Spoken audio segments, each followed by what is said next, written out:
Breaking news. Greetings, my fellow citizens. Today, in the year of the Lord, 1837, one of the greatest epidemics in our country has reared its ugly head.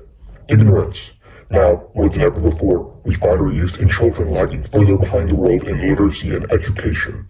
Should we continue down this grievous decline, we should find ourselves vulnerable to this disease's many side effects. Joining us today is recently appointed Secretary Horace Mann, who has left his prestigious position in the state senate of Massachusetts in favor of this new role in public service.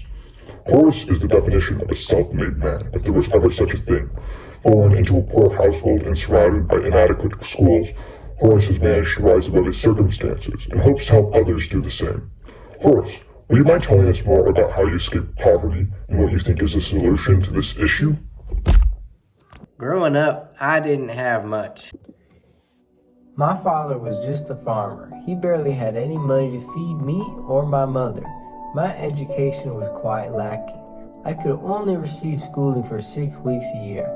My future seemed quite bleak, but there was a library where I lived. From there, through toil and sweat, I taught myself everything those books had to offer. Through that, I had an education. Through that, I had a future. Already at the age of 20, I was able to enroll at Brown University, and 3 years later, I graduated being the valedictorian of my class.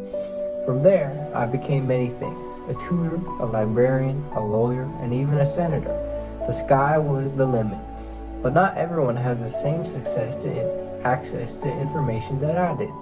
Few children have the discipline to force themselves into reading a book. Fewer still have the opportunity to read one at all. Such ignorance can only lead to disaster. We can change this, however. You see, here in Massachusetts, my job as Secretary of the Education Board entails overseeing renewed efforts to educate our children. And as a secretary, I've been advocating for a new approach on how to accomplish this. One of the main issues facing schools today is the lack of funds and centralization in the education system. However, if we began funding these schools at a state or even national level with taxpayer money, more could afford to go to school, and the quality of education would drastically improve due to better facilities, textbooks, and hired teachers.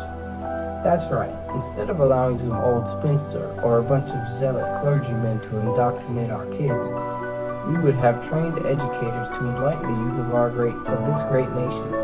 Do you really trust your kids with some grimy old priest? As for the problem with centralization, it's simple. We could adopt a standardized curriculum and accept children of all backgrounds in schools. Here, all could